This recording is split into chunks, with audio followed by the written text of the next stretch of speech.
So in today's video, I discuss why I don't eat spinach. Roll the titles.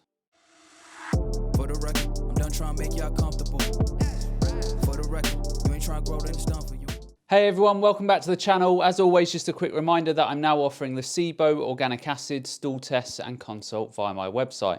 So if you have any health or digestive problems, then consider taking these tests as they will provide a lot of very detailed information upon which you can start making informed decisions and then start getting your health back on track.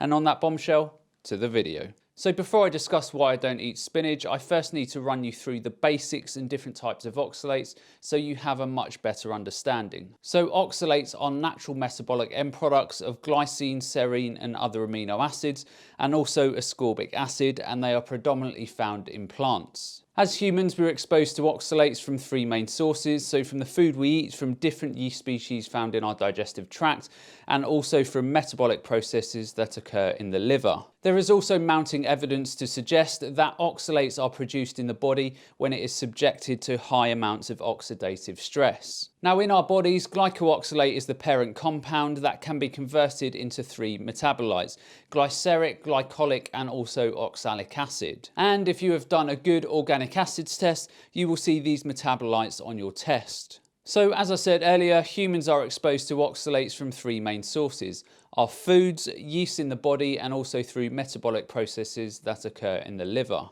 So when we eat oxalates through dietary sources, it is removed by microbial oxalate action in the gut, and then it is excreted through the bowel or through urine. Now deficiencies in microbial or liver pathways can lead to oxalate complications in the body. Now most people will be aware of kidney stones in the form of calcium oxalate stones, but not many people realise that if the metabolic liver and microbial pathways are impeded, then oxalates can cause wide-ranging issues in the body, from joint problems, brain fog, heart arrhythmias, to name a few. Now it should be noted that humans do not possess the enzymes to degrade oxalates. We rely on gut bacteria in the gastrointestinal tract, such as Oxalobacter fermenges, which is the main bacteria for degrading oxalates. Now before meat-tards jump on this is called symbiosis, and there are many examples in nature where different species working together is a necessity for the survival of all concerned. So for example, lactobacillus in humans, sea anemones and hermit crabs, goby fish and snapping shrimp, African oxpeckers and various mammals, cells and mitochondria, ants and fungi, coral and algae, and bees and orchids, to name a few. So what do you think will happen if you take an antibiotic that wipe out those bacteria in your gut that degrades oxalates? What do you think will happen if you take other medications that wipe out those essential bacteria, or you eat a poor diet, or you drink alcohol on a regular basis? Well, you are simply playing with fire. Now regarding oxalates, there is a condition in the body called hyperoxaluria, which just simply means that you have an excessive amount of oxalic acid in the urine. So primary hyperoxaluria encompasses a group of genetic disorders resulting in the overproduction of oxalates in the liver. And secondary hyperoxaluria occurs when a person suffers from gastrointestinal disorders associated with fat malabsorption and gut diseases such as IBS, IBD and Crohn's, etc. that facilitate the absorption of dietary oxalates. And in fact, in approximately 5 to 25% of those with gastrointestinal disorders, they will develop hyperoxaluria at some point.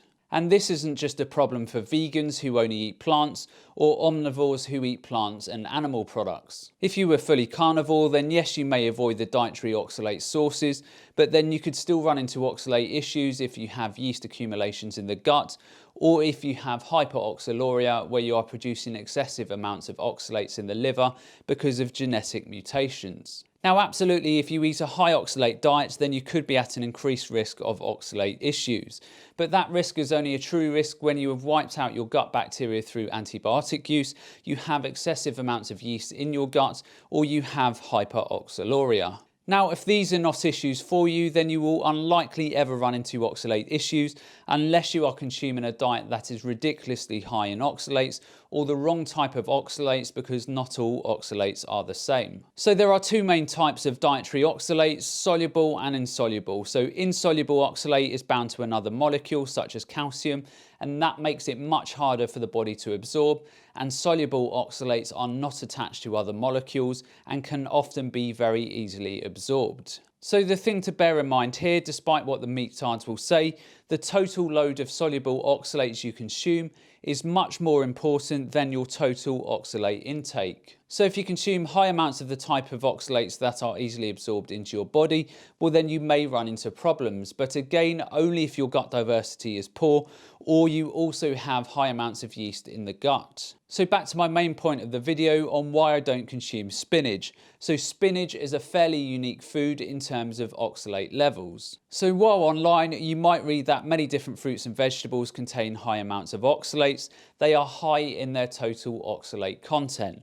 But in terms of soluble oxalates, the ones that are very easily absorbed, not too many compared to spinach. So for example, sweet potatoes, which are considered a high oxalate food, contain 82 milligram of oxalates per 100 gram of potato. But of that, only about 40% of that is soluble in nature. In contrast, baby spinach contains a whopping 1063 milligram per 100 grams of spinach, but more importantly, 72% of that oxalate is in the soluble form. So what do you think will happen if every day you are glugging down green smoothies containing spinach and other high oxalate foods that have high amounts of soluble oxalates? Now, you may get away with it for a period of time if you have good gut health and if you have a diverse range of bacteria in the gut and you also have low levels of yeasts. But that amount of oxalates over a period of time, particularly if you've taken antibiotics and start developing intestinal permeability, will start to cause significant issues, not only in the gut, but also in the wider body. Now, in a well-balanced vegan diet, you may be consuming 200 to 500 milligrams of soluble oxalates per day, which most guts will tolerate okay. But just in a single green smoothie of spinach, nuts and seeds, fruits and vegetables, you could be consuming upwards of 2,000 to 2,500 milligrams of soluble oxalates in that single serving. And that's obviously without all of the other foods that you consume throughout the day. So for me, because of the amount and type of oxalates found in spinach and the fact that I've wiped out a lot of my Oxalobacter fermenges, the bacteria that would help me degrade oxalates, because I took an antibiotic, I choose to avoid spinach. And Oxalobacter fermenges are a type of bacteria that are very difficult to recolonize if you have wiped them out. If you have high amounts of Oxalobacter fermenges, you are not suffering from fat malabsorption, you have no digestive issues, then by all means consume spinach every once in a while. But certainly don't be glugging the stuff down on a daily basis because no gut is designed for that. So that's the end of today's video. I hope you all enjoyed, and as always, remember to look after your body because it's the only place you have to live. And I'll see you next time.